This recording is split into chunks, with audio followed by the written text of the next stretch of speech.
Hello, I'm Robin Mitchell and we're in my studio in Mid-City, Los Angeles. I live in Santa Monica and I come to my studio every day to work. I love to be making art, to be painting, to be here, and my studio is a very special place for me. How did I come to be an artist and be here today to talk to you in this space? I think I've been an artist my whole life, but my understanding of being an artist has changed throughout my life. My mother is an artist, and I came home every day from school to see my mother painting in front of a canvas. And my earliest memory is my mother taking me to an art exhibition and having a dream about it. So I've always been immersed in art. My mom was wonderful about art, books, culture, and providing that for my sister and I, and going to see art all the time, seeing art, growing up around books, and really having an appreciation for that, the kind of things that she instilled in me. But when I always had really wonderful examples. In high school, my art teachers were inspirational to me, and there were always actually women who were artists who set an example for me of a direction to go in. When I was in high school, this great teacher who remained a friend throughout my life. When I went to college, wonderful teachers, wonderful friends that were there. Going to college, and the first college that I went to was California State University at Northridge. It was like going out in the world for me, and it was a whole diversity about what art could be. And my continual education was opportunities of meeting with other people, students and teachers, who really brought different ideas about what it was to be an artist, and different knowledge about art, and different ways of making art for me that just kept opening and expanding my world for me. I went to Cal State Northridge. I transferred to UCLA, and UCLA was a whole different kind of experience, and there I worked in the art library, which was profound, and I then transferred to the brand new California Institute of the Arts in Valencia. I was part of the first year of students at their brand new campus. It was an extraordinary experience. I got my Bachelor of Fine Arts degree and was part of the feminist art program there, a very special experiment in education, and I stayed on to get my Master of Fine Arts degree. I loved school. I always loved school, and it was wonderful. And I knew, because I loved school so much, that I wanted to teach and support myself as an artist by being a teacher.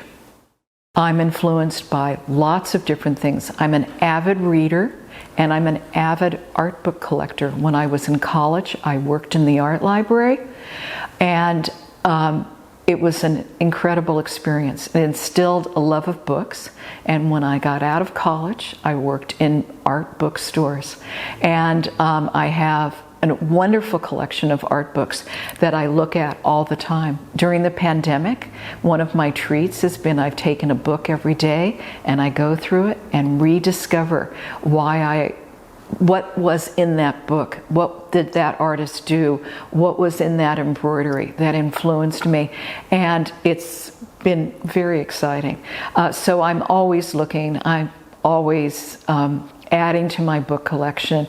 I look at books, I listen to music. I love looking at art. I love going to art galleries. I love going to museums. It's really hard not to be able to freely have access to that all the time now.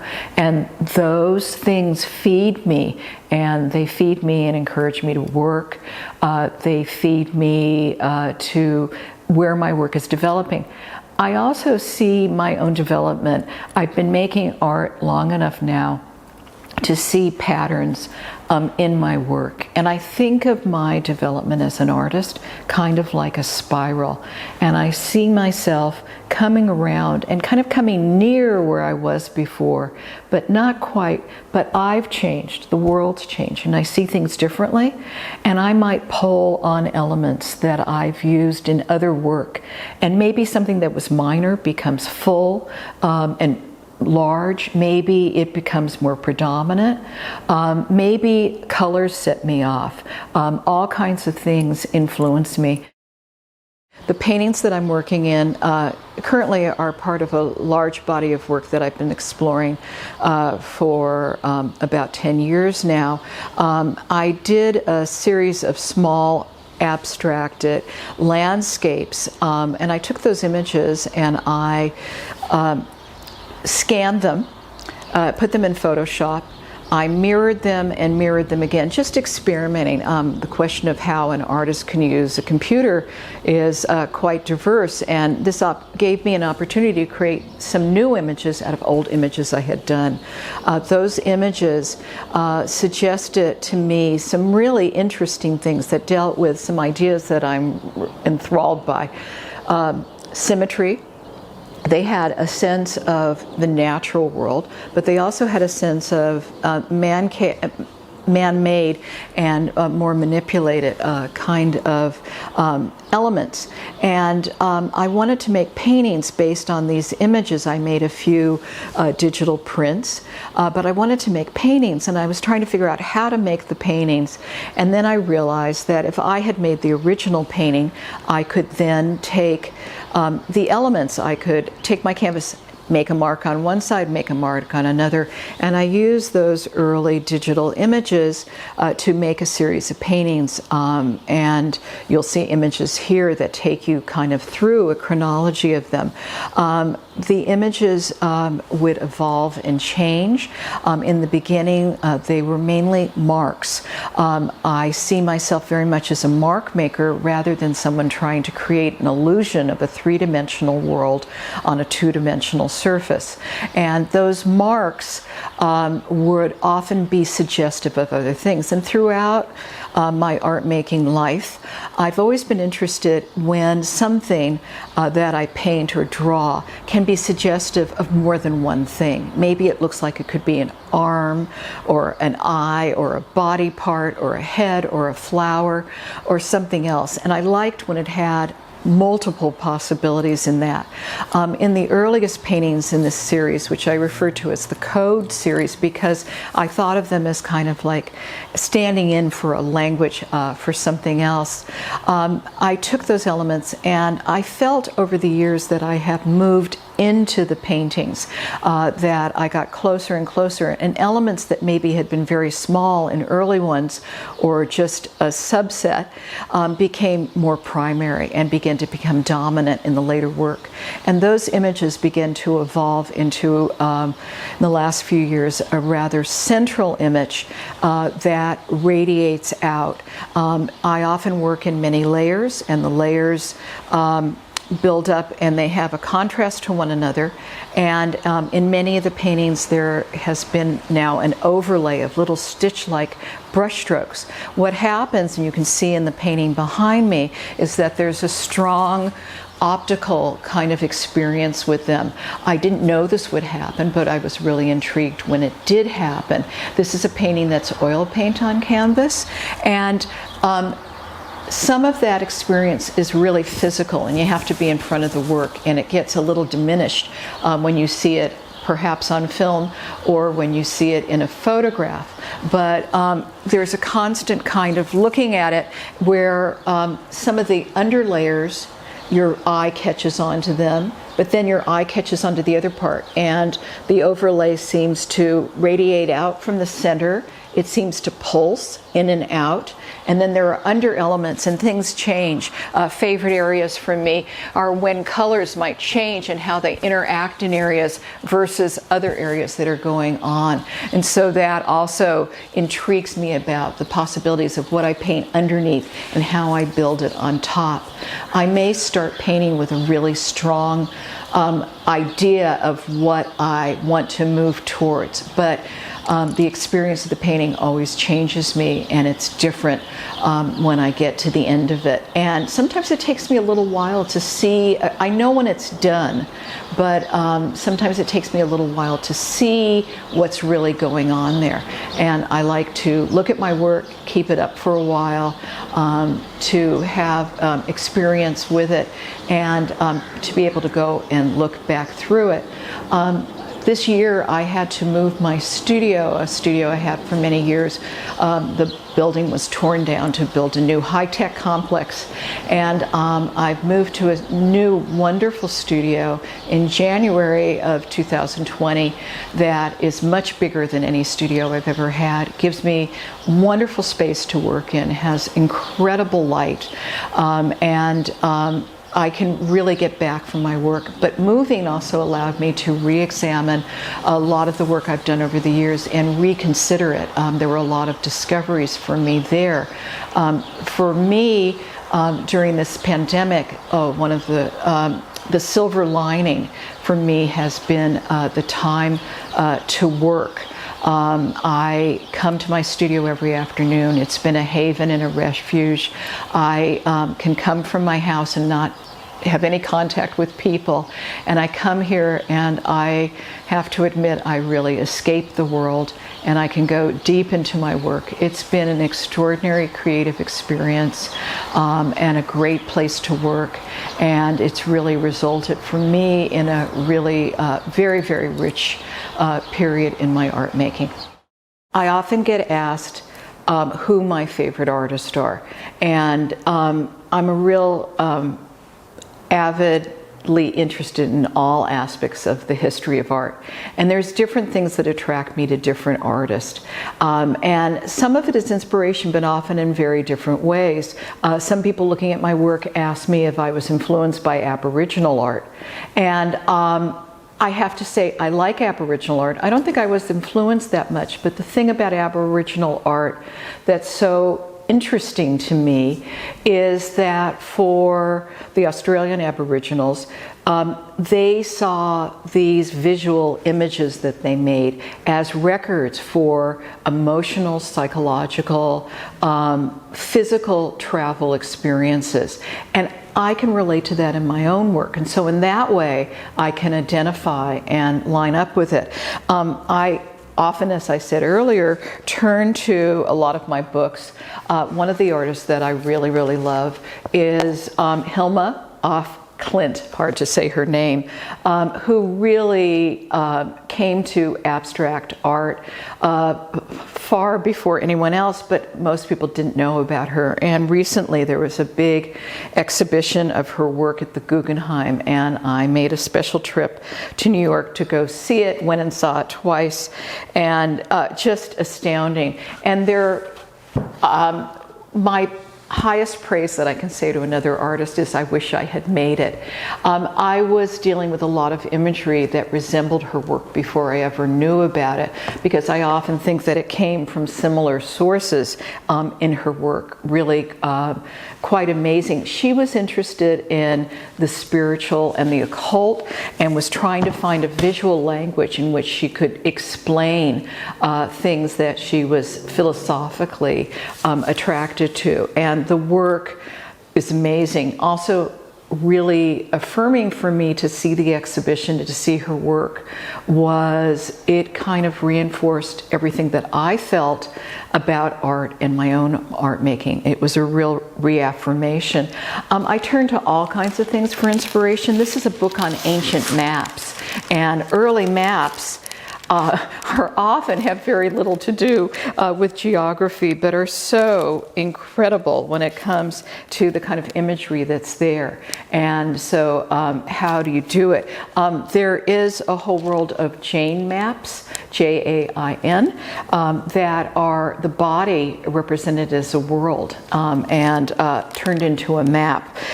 These kind of images, I think, are such incredible ideas that they can't help but set off all kinds of inspiration for any artist. One of my favorite books lately is a book on yoga art, and in this book are all kinds of images. I've been quite fascinated by the entire history of Indian art paintings, the color, the stories about them, what they represent, and how they depict the world there. I traveled to India. I've traveled twice, and the first time I went to India, I arrived in the middle of the night, came into Delhi, was in my hotel, and in the morning the sun rose and there was a garden behind the hotel, and it looked like every Indian painting I had ever looked at. But there's also in Indian painting tremendous symbolism, the use of color, the sense of a narrative. Often you have to know the story to see it and to recognize it. Find a good example. But they're wonderful. Most Indian paintings were meant to be looked at flat on a table, and they deal with perspective in a whole different way than Western art. And so I find inspiration in many areas in many ways. There are many artists that I love, that I like historically, working that I don't know, and among my friends. And my community of friends is really supportive and important. We talk about each other's art, have been supportive of each development, and talk about it in a language that often only we can share because we've had this experience. I grew up in a house where my mother was an artist, and I watched my mother paint every day, and for me that was very much a part of life. I was always interested in art, and but I wanted a humanities education. I felt that there were all these other things that fed art, and I thought that because of years of looking at art and being so close to an artist that I knew a lot. But when I went to college, I went to Cal State Northridge, which was a wonderful general education art department, really fabulous, and was an experience of really going out in the world. And I began to become aware of lots of different artists and lots of different ways of approaching art making and thinking about art. I then transferred to UCLA, which the art department that had been very illustrious was in kind of sad shape, but I got to work in the art library. It was wonderful. About this time I read about Walt Disney and his dream of California Institute of the Arts, and this sounded like a perfect school for me, and I applied and I was accepted. I started at CalArts in 1972 when they first opened their brand new campus in Valencia, California. While waiting to go to CalArts, I had heard a radio interview with the artist Judy Chicago talking about what it meant to be a woman artist at that time, and a lot of pluses and problematic issues for her as a woman artist. And I really related to a lot of things she said. I had a lot of strong role models of women artists and really hadn't thought about the narrow vision of women artists at that time, but I was aware that most of my art teachers had been men. And I was curious about some of the things that Judy talked about, and especially about the future. And I wrote her, and Judy wrote back to me and told me that she was bringing this experimental program that she had at Cal State Fresno and the women in that program to CalArts to found the feminist art program, and would I be a part of it. This was a big decision for me at the time because I was going to this new school. It was very expensive for me. It was a big deal, and was this something I wanted to do? I did decide to do it, and it was an incredible experience in many ways and opened my eyes about many things. Some ways it was extraordinary, and some ways it was really challenging and difficult. This was an experiment, and they were venturing into all kinds of areas. It was wonderful to be working with the other women in the program, and to be asking a lot of these questions that were also being echoed in the world outside of art and outside of CalArts. In the second semester, an opportunity came up. We were able to rent a house that was going to be demolished in mid-city LA. And the house had many bedrooms, was quite large, not in very good condition. And we could take that house and do whatever we wanted with it. And so the idea was that each of the women in the program and a few invited artists would come in, and we could each take a room and turn it into a work of art. This is a very early forays into what now has been installation art.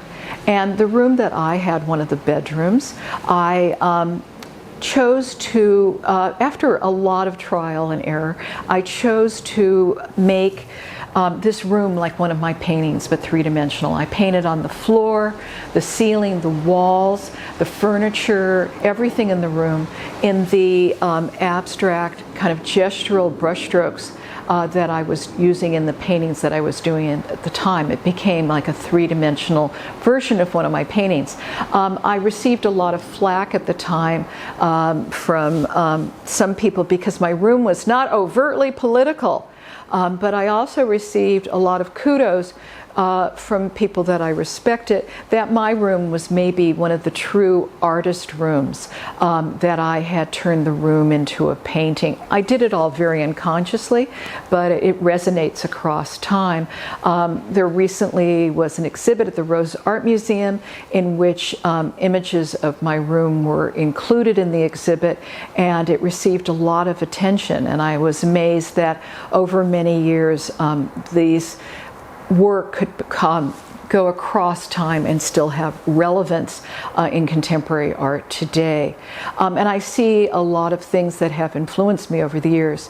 I continued on at CalArts to get my Master of Fine Arts degree, kept in contact with the program and the people in it, but I was more a part of the whole art school, which also there were many wonderful students, but there was definitely still a kind of favoring of the guys. And I would see this throughout my education, and even as I was became an art teacher myself in colleges and universities. I very much identify myself as being a feminist, and I feel that we see this in a lot of areas with a lot of people coming with different ways of looking and seeing things. And I want to be fully appreciated, and I want other artists to be fully appreciated for who they are, what they bring to their work, and how they represent themselves in the world. And there are many ways to do that. I'm just one artist, and my studio and how I make art is one way of approaching it, and I'm a champion for being able to approach it in all ways. I feel that there are lots of issues and questions in feminism in art, addressing questions that are very relevant to women and to all human beings. I think that ideas about feminism are so ingrained in my experience that it's hard almost for me to kind of formalize how on the surface to address it. When I was a younger artist, I remember many arguments with male artist friends about women's work, women artists, the history of women's art, and if you took art history, when I went to college, there weren't, women were not represented in the art history books, maybe one or two, rarely, and very little about them. One had to really search out and find the history of art. Now there are so many wonderful artists who have been recognized, and people are quite interested in their work. There's a lot of political discussions going on in many ways, and people's work is can represent a lot more things about them. And I think we can really see that with attention that is finally coming to many wonderful African American artists, black artists, who are exploring all kinds of themes in their work. Carrie Marshall is just an extraordinary artist, but there are so many men and women working in so many wonderful ways. For me, one of the most important parts about art making has always been your personal voice and honoring it, and being recognized for that. There recently was an exhibition about Georgia O'Keeffe's clothing. It's called Becoming Modern. It was an exhibit at the Brooklyn Museum. And Georgia O'Keeffe was often referred to as a woman artist. And this was a really profound intellectual approach to looking at her work. Georgia O'Keeffe made most of her own clothing. She did not dress like most of the women around her. And many of the images in her artwork were reflected in her clothing, and her clothing reflected her artwork. It was a whole kind of attitude. And previously, something like that would have been dismissed as trivial, and yet it was an important, profound aspect of her work. And I believe in honoring all of those aspects. And we only hope that other people looking at our work can come to appreciate what those things mean to an artist as a person. There are many artists working, some who address feminine and the political very directly in their work. Someone I went to Cal Arts with and is one of my closest friends is the artist Mira Shore, and her work really has always addressed it, but it started out as telling her story, and she's still telling her story. And she's often said that art is, look at how I see the world. And I think that's really important, the personal viewpoint that comes into it. I think abstractly. I kind of feel abstractly. It has deep, rich context and meaning for me. But I don't know, and I don't know if I should care that other people see it in the same way. Some people are going to relate to my work. Some people aren't. The important part is, am I able to communicate what I need to communicate? And I don't think it's self-indulgent to do that. I think it's just a fact. What I like about abstraction is the ineffable. For me, I can communicate. It communicates to me, and I can communicate through it beyond words. And if I was going to sum up kind of how I see my work in the last few years, I'd have to do it physically. I see it very much as kind of giving and receiving, both from my work to me back into my work, the whole history of my work, and when I put it out into the world. Going and looking at art, I feel part of a dialogue with artists who've existed before me, artists who exist now, and I feel that my work in some way is responding to work that's out there. And I might be really quite influenced by an artist who does work that looks completely different than mine, because it may inspire me to ask myself questions that feed into the work.